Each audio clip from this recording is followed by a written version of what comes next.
Yes. क्या है पूरा मामला? जैसे कि आप सब लोग जानते हैं, पिछले 2 महीने से उर्फ़ी जावेद का सब्जेक्ट लोग मुझे बार बार मैसेज करते हैं, मेल करते हैं, कमेंट्स करते हैं कि उर्फ़ी जावेद का क्या हुआ। उर्फ़ी जावेद का ये हुआ, finally I have register a case and honourable Bandra Metropolitan Court under section 499, 294, 500, 501, which is comes under defamation. This is a civil matter where she is exhibition to pay 2 CR as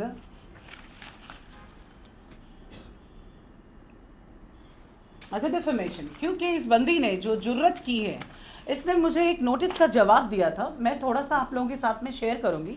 इस notice का जवाब मैंने reply में नहीं दिया। Where she has written कि मुझे Islamophobia है। मैं आज ये प्रेस कॉन्फ्रेंस के माध्यम से एक बात पूछना चाहूँगी, ये आप पढ़ सकते हैं। सेक्सिज्म, होमोफोबिया, इस्लामोफोबिया, सिग्नोफोबिया, क्लासिज्म, क्या ये कंपैरिजन है इस्लाम को कंपेयर करने का? मैंने इस नोटिस का जवाब ना देते हुए हमने इसका एक एफिडेविट रेडी करके बैंड्रा मेट्रोपॉलिटन कोर्ट में इसकी कॉपी सबमिट की है। Where there is no IPC section mention in this entire notice. जिस लड़की ने सिर्फ पैसों के अलावा बात नहीं की, इस लड़की ने एक और एक चीज़ भेजी है, मार्क किया है मैंने, प्लीज़ पढ़िए।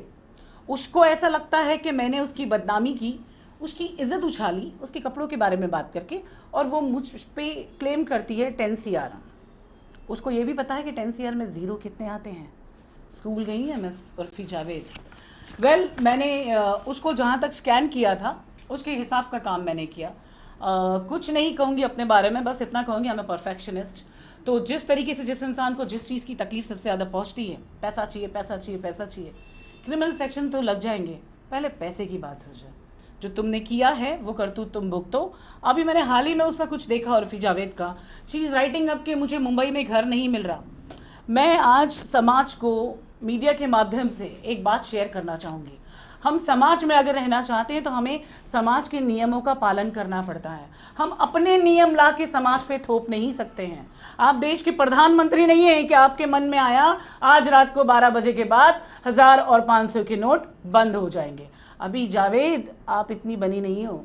और आपने अपनी इस घटिया से नोटिस में एक और एक बात को मेंशन किया, which you need to prove in the court, where you have mention me a gangster, और साथ में तुमने ये लिखा है कि मैं मेरी गैंग के साथ रोड्स पर, स्ट्रीट्स पर, क्लब्स पे, हाउस पार्टीज में हॉकी स्टिक्स, गन्स को लेकर दादागिरी करने के लिए मैं सबके सामने आती हूँ। तो I want miss Urfi Javed to prove this. इसकी कॉपी आप लोग ले लीजिएगा, इस कचरा की कॉपी ले लीजिएगा आप। उसके लॉयर ने एक चीज़ परफेक्ट की है कि मैं उसको कहीं पर क्लेम ना कर पाऊँ। उसने शुरू ही किया है, माई क्लाइंट स्टेट दिस। ये उर्फ़ी जावेद ने नया लॉ पढ़ा है, तो माई क्लाइंट स्टेट दिस से उन्होंने शुरू किया। In the connection of my client wishes to draw your attention to the following fact. तो ये लगता है उर्फ़ी जावेद को this is a fact, this is called the dustbin of fact. Islamophobia बोलने वाली लड़की, मुझे ऐसा लगता है कि इस्लाम में तो खैर इसके लिए कोई जगह नहीं है। मैंने किसी अपने एक बड़े भाई से पूछा था कि भाई what should be my second step. His name is Khalid मामू, मुंबई का एक बहुत जाना माना चेहरा है।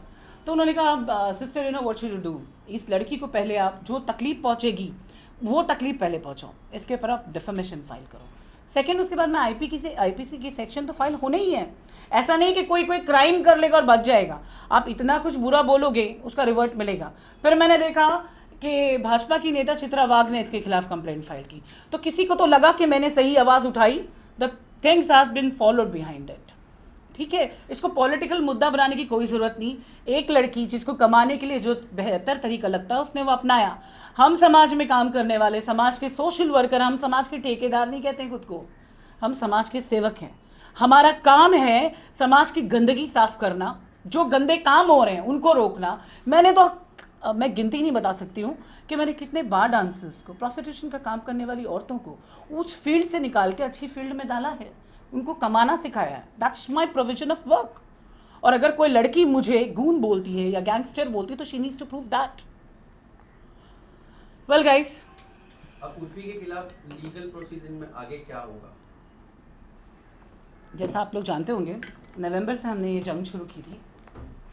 मुझे कल बांद्रा पुलिस स्टेशन से कॉल आया था कि मैम आपने फर्स्ट एप्लीकेशन कौन सी डेट पे किया था, तो there are an numbers of application filed against her that she is doing so unethical work. वो मतलब रोड पे जिस तरीके से उतरना, it is actually women modesty जो वो नेशनल लेवल पे सोशल मीडिया पे कर रही है, तो she is applicable of crime.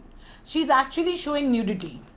उसके बाद में जब उसने गालियों से नवाजा, चीज़ों को गलत तरीके से बताया, then again she has done women modesty on the individual person which is remarkable. That person is me, and for you miss Urfi Javed, the world is not enough. I have just started, picture अभी बाकी है। Legally क्या आगे proceeding होगा? आपने case file किया? Yes of course, private case के लिए मैं नहीं प्रोसीड करूँगी। I believe in judicial, I believe in IPC sections. तो अगर पुलिस स्टेशन में जिन ऑफिसर्स को ड्यूटी दी गई है कि एवरी इंडिविजुअल एप्लीकेशन के ऊपर एक ऑफिसर अपॉइंट होता है, ऑफिसर का काम होता है एफआईआर करना, वो उसका काम है, वो करेगा। मैंने आरटीआई फाइल किया है कि उन्होंने उस एप्लीकेशन पे क्या कार्रवाई की है, वो जवाब दे दे मुझे, या वो लिखित में दे दे। हमने साइबर क्राइम को भी कंप्लेंट दी है।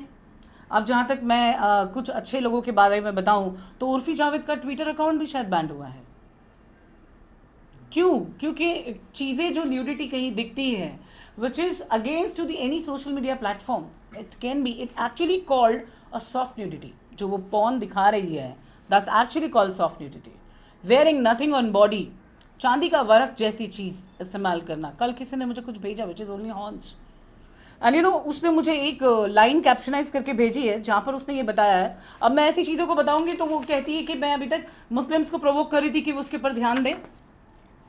इन्होंने बताया है produce Khajura the sun of temple Puri, और ये फोटो जहाँ पे देवी देवताओं ने कुछ नहीं पहना हुआ है, इन्होंने खुद को इससे मेंशन करते हुए बताया। पता नहीं वो लड़की के मन में क्या है, what she is actually trying to prove her self.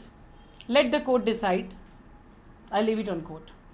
Bandra court से आपको क्या आश्वासन मिला? बांद्रा कोर्ट से ये आश्वासन, देखिए जब कोई गलत कुछ करता है तो उसका परिणाम उसको भी झेलना पड़ता है, और मुझे कोर्ट पे भरोसा है। अभी तो केस शुरू हुआ है और मुझे थोड़ी सी एक बुरी आदत है जीतने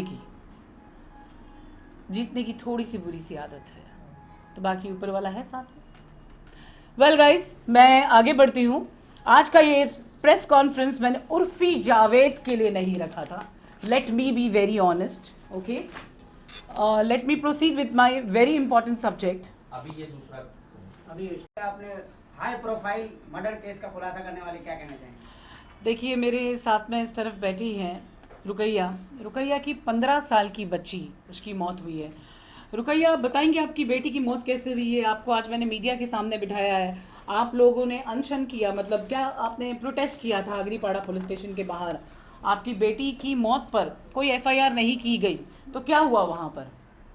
एफआईआर करने के लिए वो लोग नहीं सुना ली, नहीं करे एफआईआर। हमारे बच्चे के साथ अन्याय हुए, हमारे बच्चे का इंसाफ नहीं मिल रहा, हमारे बच्चे के साथ बहुत गलत हुए। क्यों मैं दर दर की ठोकरें खा रही हूँ अपने बच्चे के इंसाफ के लिए, मगर हमारे बच्चे को इंसाफ नहीं मिल रहा है। हमारे बच्चे से कौन ऐसी गलती है कि हमारे बच्चे को रात में 2 बजे रात में मर्डर करके नीचे डाल दे, 3 माले पर। कितने माले से फेंका है उसको? 15 माला से 3 माले पर लाके रख दिए। सुबह होकर पुलिस चौकी वाले को बुला के उसके हवाले, मेरे बच्चे की बॉडी को उसके हवाले कर दिए, वो ले जाके नार में रख दिए। नायर में कितने दिन थी बॉडी? नायर में 6 दिन भर के नार में मेरे बच्चे की बॉडी पड़ी हुई थी। आपने मैयत नहीं उठाई थी क्योंकि एफआईआर नहीं कर रहे थे? एफआईआर नहीं कर रहे थे, हमारे को बच्चे का इंसाफ नहीं मिल रहा था। तो हम फिर क्या बोला आपको पुलिस वालों ने? उसने बोले कि जब तक पीडीएम रिपोर्ट नहीं आएंगे तब तक मैं कुछ नहीं कर सकती। Okay guys, now listen. Ma'am, ये मामला कहाँ का और कौन सी बिल्डिंग का है? मैं बताती हूँ। ये मामला है आगरीपाड़ा पुलिस स्टेशन की जुरिक्शन का। पुलिस ने कोई एफआईआर नहीं की। ये है वो लड़की जिसकी मौत हुई है, महज 15 साल की एक बच्ची, जो एक सैफ मोज़ा वाला करके फैमिली के घर में काम करती थी। इस लड़की का मर्डर नहीं हुआ है। अगर पुलिस मुझे लिख के दे देती है, मैं अनशन पे नहीं बैठूंगी। ये रही लड़की की पोस्टमार्टम रिपोर्ट, जो कि आरटीआई मारने के बाद हमारे हाथ में आई है।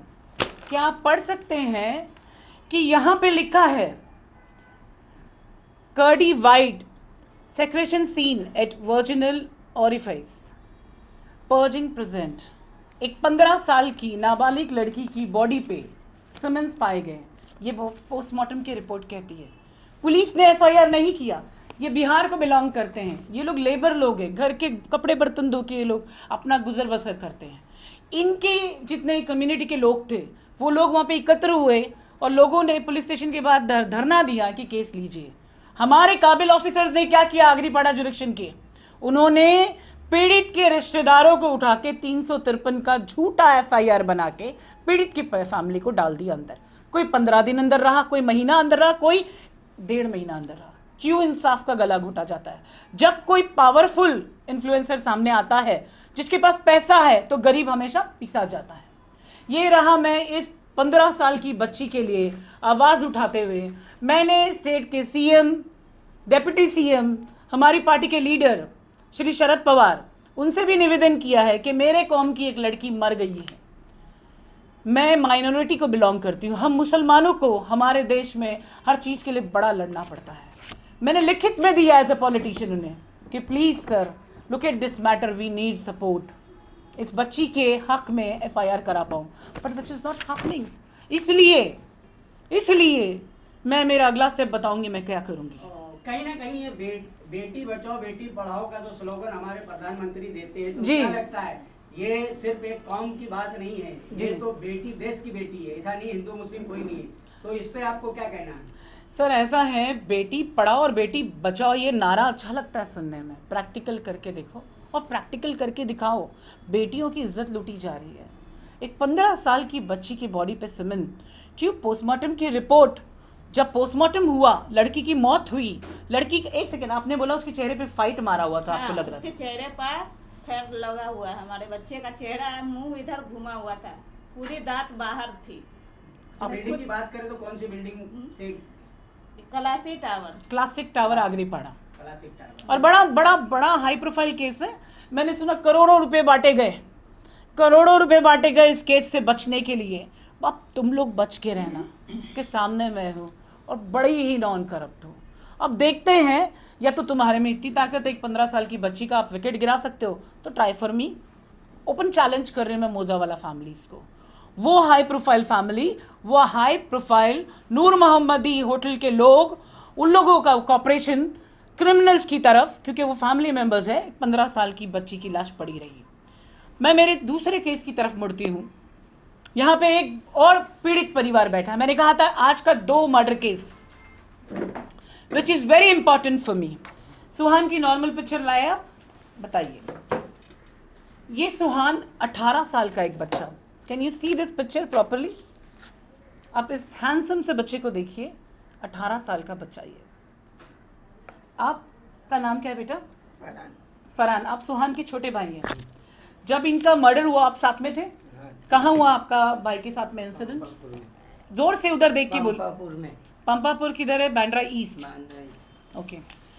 ये लड़के को नेक्स्ट डे बॉडी जब मिली है, this is the situation of body. Can you see this? ये वही हैंडसम सा बच्चा है 18 साल का। मैं इस केस में थोड़ी सी रोशनी डालती हूँ। इस केस का एप्लीकेशन मैंने फाइल किया। ये पीड़ित के फादर है। मैं आप लोगों को फोटोज दूंगी, आप ऐसे साथ में देख सकते हैं। आप जब अपने भाई के साथ थे वहाँ पर एक्चुअल में क्या हुआ, शॉर्ट में बताओ और फटाफट बताओ। हम लोग नहाने गए थे तो वहाँ से 3 जना, एक ने डंडा उठाया था और एक पत्थर उठाया था, पिंक शर्ट पहना था पत्थर वाला। तो पत्थर कितना बड़ा होगा बेटा? पत्थर इतना बड़ा था। तो हम लोग ना भाग गए, मेरा भाई उधर ही खड़े रहा, तो उन्होंने एकदम तेज उसको पत्थर फेंक के मारा इधर पे, तो पानी में गिर गया। हम लोग डर के मारे घर पे बताए नहीं, फिर वो पानी से बाहर निकला नहीं निकला। आप लोग समझ रहे हैं बात को? 5 बच्चे थे आप लोग। 5 बच्चे नहा रहे थे, चारों बच्चे माइनर। एक ही लड़का जो 18 साल का था वो ये बच्चा सोहन। वो एक्चुअली बांद्रा ईस्ट का पट्टा देखोगे, वेस्ट से ईस्ट जाने का पट्टा, तो आपको दिखेगा कि कितने ज़्यादा मीडिया, आउटडोर मीडिया देखिए आप, उनके सिक्योरिटी गार्ड्स वहाँ पे घूमते हैं। उनके सिक्योरिटी गार्ड्स ने इन बच्चों को बैनर्स के नीचे नहाते हुए देखा। उन्होंने आवाज़ दी, एक बच्चा रुक गया, बाकी भाग गए। उसने पत्थर दे के उसके मुँह पे मारा। वो बच्चा समुद्र में गिरा, वो नहीं बाहर आया। वो बच्चे की बॉडी अगले दिन माहिम रेती बंदर पे मिली है। ये हैंडसम सा लड़का, इसकी हालत ये दिख रहा है आपको। क्यों ये मैटर मेरे लिए इम्पोर्टेंट है मैं आप जाहिर करती हूँ। सलमान भाई बताइए आपका नाम। मेरा नाम है सलमान शेख। ये आपका बेटा है? ये मेरा बेटा है। क्या हुआ आप जब पुलिस में बोलने लगे कि आपके बेटे की मौत ऐसी हुई है, उसको मारा गया, तो पुलिस ने आपको क्या बोला? पुलिस ने बोली तुम्हारा लड़का और जो बच्चे थे वो बयान दिए डूब गया। तो बोला सर वो लोग बच्चे हैं डर गए थे, वो डर के मारे ऐसा बोले हैं। बराबर। और बाकी इसका मर्डर हुआ है जी। तो पुलिस बोलती है तुम अपने आप से कैसा बोल रहे हो, इसका हाँ। मर्डर नहीं हुआ, पोस्टमार्टम का रिपोर्ट आएगा फिर हम आगे कार्रवाई करेंगे। ओके। तो मैं बोला कुछ इसका कंप्लेंट वगैरह करके दो। बोले कंप्लेंट नहीं होएगा, वहाँ तो हजारों बच्चे वहाँ नहाते रहते हैं, ऐसा हादसा होता रहता है, मरते रहते हैं। पुलिस वालों के बच्चे नहीं मरते हैं ना। तो मैं बोला हाँ, ऐसे हादसों में पुलिस वालों के बच्चे नहीं मरते हैं ना। आपका जब एप्लीकेशन मैंने फाइल किया, आपकी मेरी एक दिन बात हुई थी, आप गए थे रेलवे पुलिस स्टेशन, क्या बोला आपको पुलिस वाले ने? रेलवे में गया तो बोले कौन है। नहीं, आपको क्या बोला? मेरे को बोले, मैं बोला सर मेरे को पोस्टमार्टम का रिपोर्ट दो। तो बोले काहे का पोस्टमार्टम का रिपोर्ट, अभी आया नहीं है। फिर बाद में बोलते हैं देखो ये आया है, इसमें लिखा हुआ है नॉर्मल है, इसमें कोई मारा नहीं गया है। और तुम लोग घड़ी और ये क्या है, तुम बांद्रा वेस्ट में शबनम शेख के पास जा रहे हो, ये घड़ी अगर जाओगे तो तुम्हारे ऊपर मैं केस करके तुमको ही अंदर डालूंगा। सुन रहे हैं आप मीडिया के लोग? करो मेरे को, उसको कुछ भी नहीं हुआ है, वो डूब के मरा है, तुम लोग खाली अफवाह फैला रहे हो, तुम्हारा लड़का झूठ बोल रहा है। मैं बोला सर वो सच बोल रहा है, वो डर गया हुआ था और उसके साथ 3 बच्चे हैं वो भी डरे हुए थे। लेकिन जब भी बॉडी मिला, पोस्टमार्टम हुआ, बॉडी आके मतलब मट्टी वट्टी दिया गया, उसके बाद में इन लोग ने बताया कि मारा गया हुआ है। तो फिर वापस मैं माहिम चौकी में गया वहाँ लिखवाने के लिए, तो उन लोग भी मेरे को भगा रहे, बोले झूठ बोल रहे हो तुम लोग, मारा नहीं गया है। 3 police station, Mahim police station, Shahunagar police station, 3rd Bandra railway police station, 3 police station में इनका स्टेटमेंट हुआ। ये लड़का आई विटनेस है, इसने अपने भाई को मारने वाले इंसान को देखा है।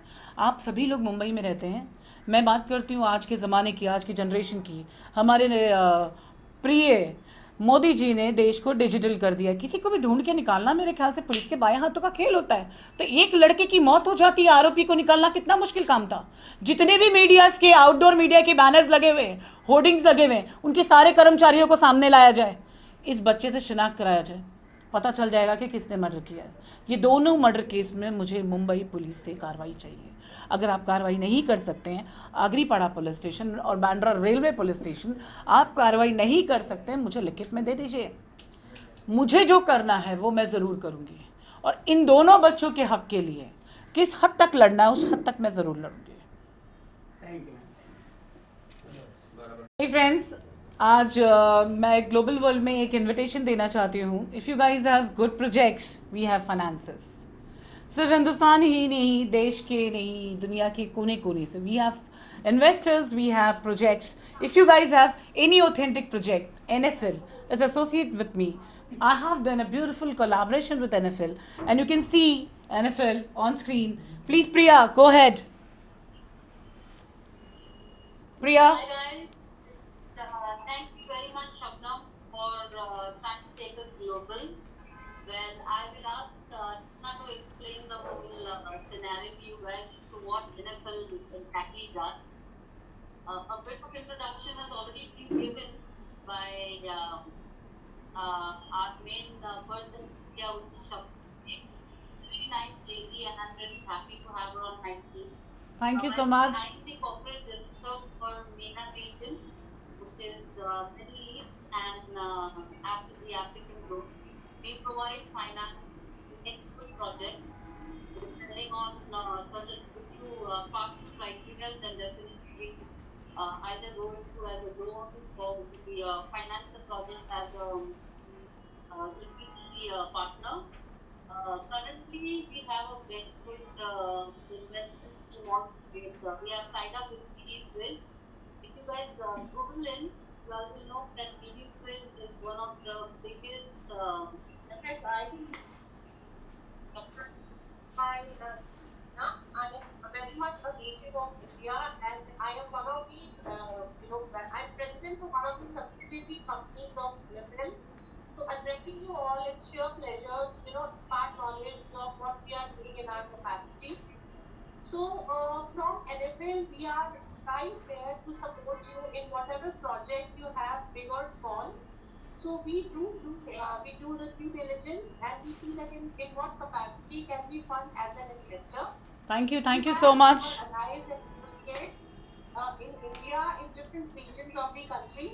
And as my colleague Priya was just telling you about Swift, so we have just entered into the forex marketing. Forex, everybody understands that forex includes all the foreign currency, commodities, and crypto. So we are into all those things, and we have got white labeling done from BD Swiss. BD Swiss is one of the biggest companies of Europe, precisely from Switzerland, who are the pioneers of this industry, and they have chosen NFL to give the white labeling of it. So NFL markets, it's an independent platform where one can go and trade on it. Apart from that, we are also the venture capitalists where, we try and shortlist these startups and we try to fund them pre-seed round, middle seed round, final round. So we do all that. Yes, provided after the due diligence and the compliance is being met with. Also, NFL Investments now is a very, very big name. I mean, so many years that we have spent in Dubai. So it's a well-known name, and people rely on us, and our credibility speaks for itself. Thank you, Shabnam, for putting in place. And any question from media side, I'm ready to pick it up. Any question by media? Okay, thank you, brothers, and thank you very much, sweetheart. Okay, let me be little louder because as it was a video call and on call, it is little difficult to make you guys understand. We have financiers, we have investors from across the world. Now, me, Shabnam Sheikh, getting India, investments, the finance, the projects, we actually really looking out for. The global world is really open for the businessmen who are really into finance. मैं अपनी तरफ से एक invitation देना चाहूँगी हर उस शख्स को जिनके पास इन्वेस्टमेंट्स हैं या जिनके पास प्रोजेक्ट्स हैं. Talk business because somebody asked me कि मैडम उर्फिका क्या कम ऑन यार, मेरे पास दुनिया भर के काम है. I have nothing to do that. और मैंने सिर्फ उर्फिका केस फाइल किया, ऐसा कुछ नहीं था. तो मसाला अपनी तरफ है, काम अपनी तरफ है.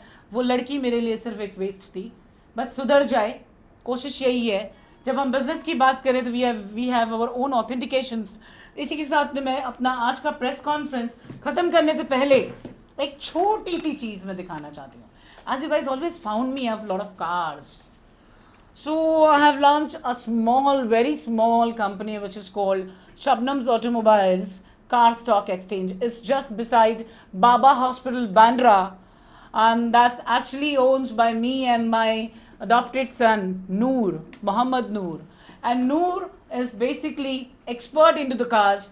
Hum cars buying and selling ka, polishing and coating. We have started this company and we want all the associates to support us, well wish us, and really pray for us.